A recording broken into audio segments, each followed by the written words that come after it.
We're awfully glad that you're watching 2020 tonight, and we count on the loyalty of you, our viewers. But okay, we understand you might have to miss the program now and then. So what do you do? John Stossel, what do? You tape it, Barbara. If you're like millions of Americans, you have a machine like this one, a VCR or video cassette recorder. Take a cassette, slip it in the machine, set the timer, and you can record whatever program you want to watch and watch it at your convenience, not the TV station's convenience. It's called freedom. True. This is the subject of John's report tonight, the home videotape recorder, and I hear that it's the biggest craze since the hula hoop. They're selling unbelievably well. Even the manufacturers are selling more than they ever expected to. They think maybe 7 million this year. Some people buy several. In the suburbs of New York, Steve Lincoln lives in a house stuffed with electronics. I'm a video maniac, and my house is full of video equipment, including a VHS recorder, beta recorder. Lincoln's home runs on remote control. With these, he adjusts TV monitors and stereo sound all over the house. The telephone is also equipped with remote control capabilities so that I can call my home from anywhere in the world and turn on my VCR. Even the baby in Steve's world has her own TV channel. He can watch her from all over the house. She also has her own VCR. Steve plays educational tapes on it. For his own use, he has 1,000 videotapes. He needs a computer to keep track of it all. If I had a choice of buying dinner or a new videotape, I'd probably buy the videotape. All this seems pretty weird to me, but today more people are going crazy over the new technology. Home video has become the drug of the 80s. It's the new drug of the 80s. And we want to be in there when it's starting, which is right now. Some manufacturers will even tell you your life isn't complete without home video. If you really want to enjoy depths of your life, there is no time for you to wait to get involved with this video revolution. People aren't waiting. Video cassette recorders are being sold as fast as the manufacturers can make them. This is the warehouse at Panasonic. Over 30% of the company's business is in VCR right now. And we just can't keep the merchandise in stock. Is now a real middle-class, lower middle-class consumer appliance. It's almost an appliance now. I think it's going to move into the necessity stage. Doug Garr is the editor of Video Magazine. He says about 8 million of us will buy VCRs this year. Which is astounding. It means they're going out the door at the rate of 30 or 40,000 a day. Garr says the main reason to buy is to give you more control over your leisure time.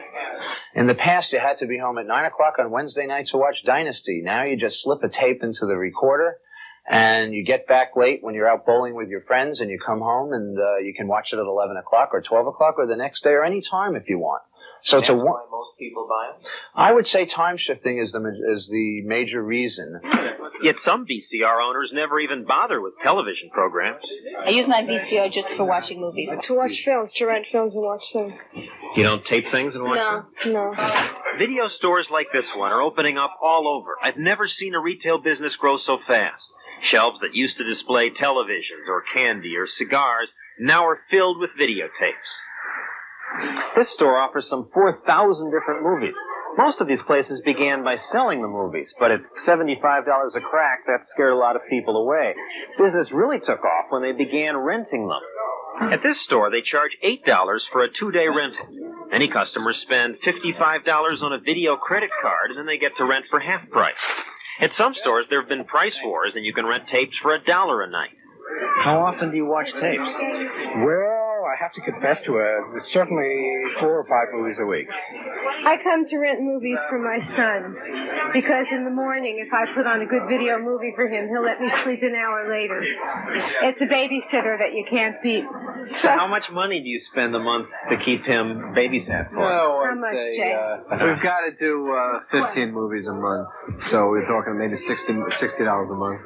Just on him alone. Of course, we have our own preferences. And, we must do $100 a month in videos. Last year, we Americans spent $700 million buying and renting home video cassettes. So Michael Jackson could thrill us, Jane Fonda exercise us, big movies entertain us, and X-rated cassettes arouse us, all in our living rooms. The video store owner says this makes him rather intimate with his customers. You get to know all different things about them. You know what they watch, what they do at night. If they're into comedies, if they're into sex, I know when my customer's going to have sex. X-rated films once dominated the business, and they still sell well right alongside movies for kids. But now there's a rush by producers to get into the lucrative home market with tapes for every taste.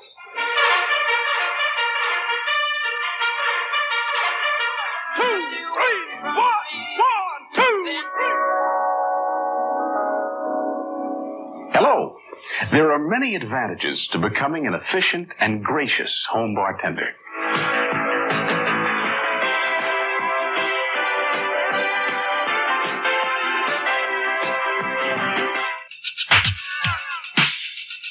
Now watch the same move in slow motion, and you'll see that you make your arm wave by moving one joint after the other. Home video is an expanding marketplace. It started a couple of years ago from nothing and seems to be going through the roof. The movie Flashdance has sold 300,000 copies so far. Raiders of the Lost Ark has sold even more. Last month, the distributor paid $3 million for cassette rights to a movie that has yet to be made. The home video business, if you include hardware and software, is almost $1 billion business today.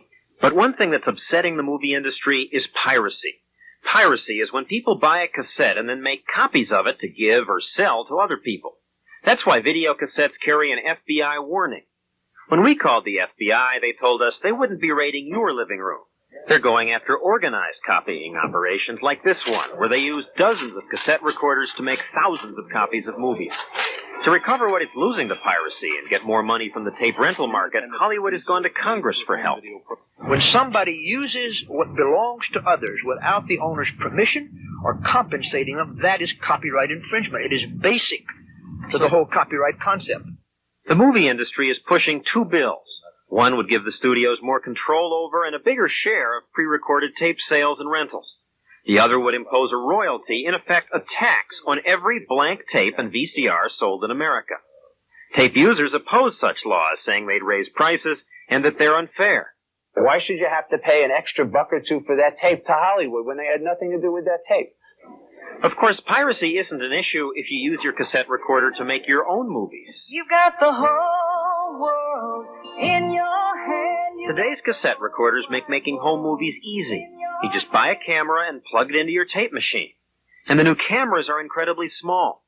And with tape, unlike film, you don't have to wait for processing. You just shoot your pictures and then slip the cassette into the VCR and show your friends. And if it gets a little boring, Uncle Dave's trip to China was boring. Fast forward through the Great Wall Part. Some people use home video cameras to make real movies. A satire of a TV film critics show won an award. It's like, for sure got me. Well, no, I have to disagree with you. I thought the lawyer really carried the show by himself. Well, it looks like we disagree again. I'm David Camatoy. And I'm Paul Ashley. We gotta go. Bye. All this technology sounds terrific. But if you want to participate, how do you decide which machine to buy? Oh, Jerry, you're going to buy a video recorder, huh? Yep. Jerry, trust me. You want the one with the high writing speed. No. Believe me, Jerry, you need convenient front loading. Hey, my friend, programmability. Every manufacturer will tell you their machine is it. This is it. RCA has the first VHS hi-fi machine. This is it. I've got 3 breakthrough products with me today from Sony Corporation. This is it. We at Kodak feel that the new Kodavision... This is really it. If you're not confused yet, you will be when you take a look at this place. This is the Consumer Electronics Show held this week in Chicago. All the manufacturers come here to show off their version of what they think is it. The manufacturers will do just about anything to make their products stand out. Their goal is to attract the attention of store owners and buyers for retail stores. 90,000 of them are here. They're trying to decide which electronic products to buy so they can resell them to us later. We just try to outguess the public and try to determine what we think they're going to like and take a chance. Everyone's in video now. If you don't know what to buy, how are your customers supposed to know? I got it. They'll buy what we buy for them. What are you going to buy? I didn't buy anything. I'm mixed up, too. High tech is what they say they're here for, though it's interesting. Conventions will be conventions. The longest line is made up of people waiting to get an autographed copy of Playboy. Not that the product displays weren't interesting. Memorex has an exhibit bragging that its videotapes can break glass, too. Let's see if it can.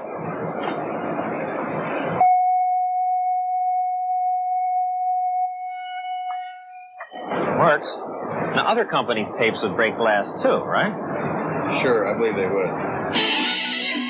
Pioneer is selling a jukebox that plays not just music, but music videos.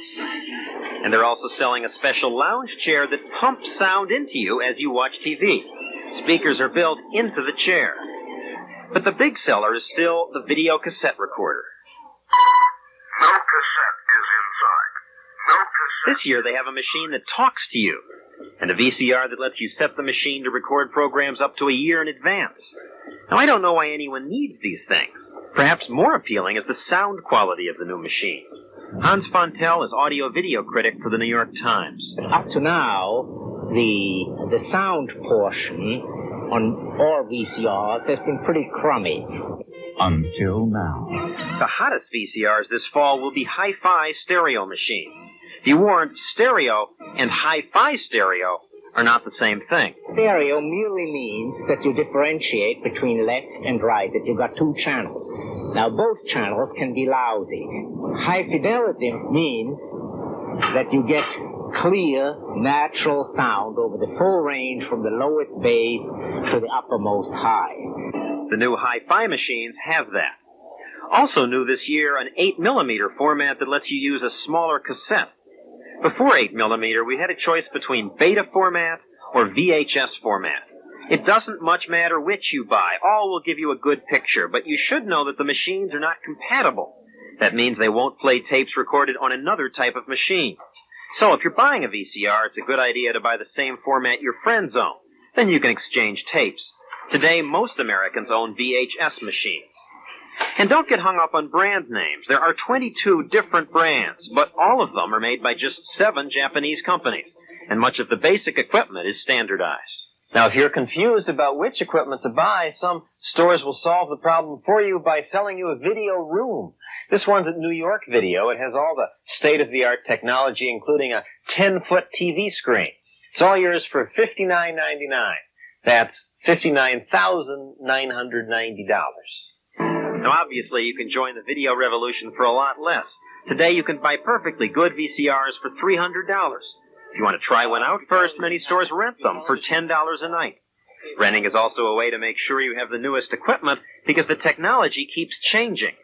Soon we'll be seeing stereo TVs, tiny screens, 2- and 3-screen TVs, still fancier cassette recorders, even a TV that lets you participate.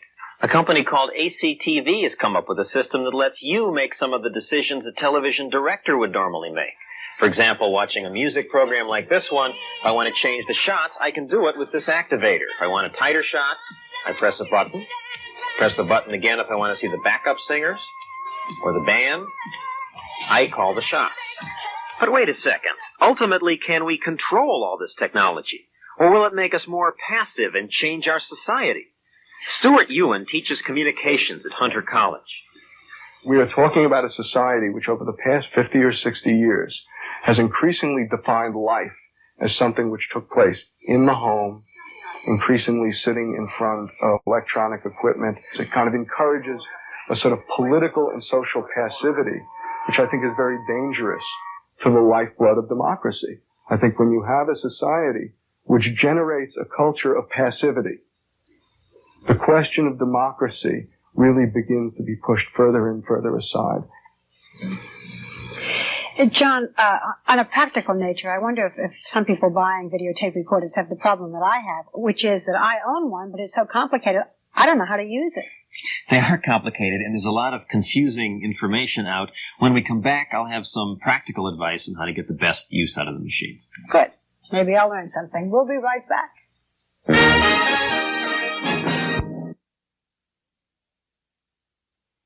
We've been talking about home videotape recorders, and as I was saying to John, and maybe you have the same problem, I have a home videotape recorder, but it's so complicated that I need a videotape to teach me how to use my videotape. Do they make those? They actually have those, They do? so they're expensive. I think it's easier just to ask the store for help. Most stores we called said they would come to your house, hook up the machine for you, show you how to use it. Some said they might charge you $20 or $30. Some will do it free.